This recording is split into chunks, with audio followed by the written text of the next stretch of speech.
Representative Liz Cheney's crushing defeat in her congressional primary served as another brutal reminder of what happens to Republicans who become defined by their opposition to Donald Trump.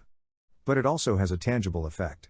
Wyoming's lone House seat will be held by somebody much more loyal to Trump, not only compared with who Cheney is now, but compared with who Cheney was at any point in the Trump presidency. A similar story has been playing out nationally in Republican primaries, which have featured a string of victories for Trump-endorsed candidates while sending a message to other GOP politicians that if they want to succeed in the party, they have to stay clear of Trump's crosshairs.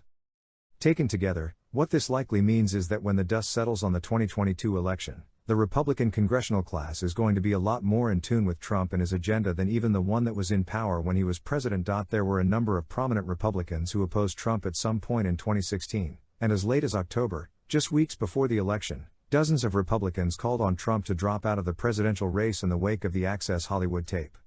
Many more condemned what they heard on the audio while stopping short of publicly calling on him to step aside. Throughout the early part of his presidency, a number of Republicans tested the waters when it came to criticizing Trump, only to soon learn that doing so was a career ender. When he entered office, there were Republican senators such as John McCain and Jeff Flake who were openly critical of Trump. If Republicans are able to win back one of those Arizona seats this year, it would be held by Blake Masters, who won his primary by embracing Trump. Retaining Senate seats in Ohio and Pennsylvania would mean replacing Senators Rob Portman and Pat Toomey with Trump loyalists J.D. Vance and Dr. Oz. When Trump took office, the MAGA movement more or less started and stopped with him. Most Republicans in Congress came to understand that it was important for them to at least have a transactional relationship with Trump, and to try and avoid locking horns with him. But most Republicans were holdovers from previous sessions of Congress who had more conventional Republican views and did not have any inherent connection to the issues that he ran on.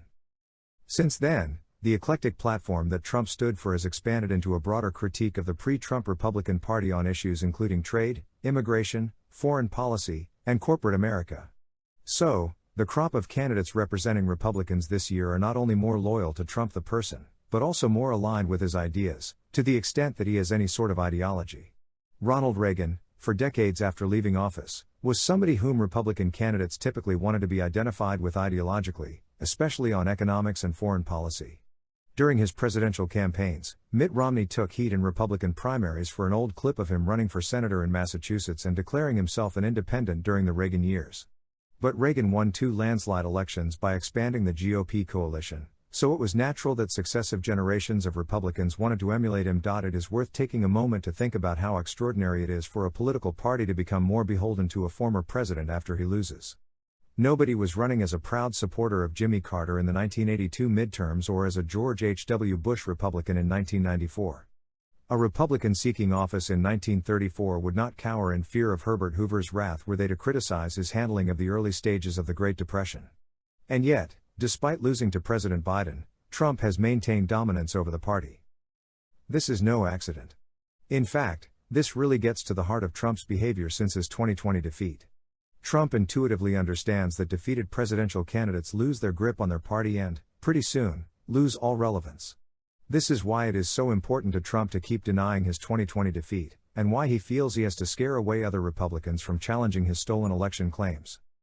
By successfully policing compliance, Trump has actually emerged from defeat with a Republican Party that more closely resembles him than it did when he left the White House.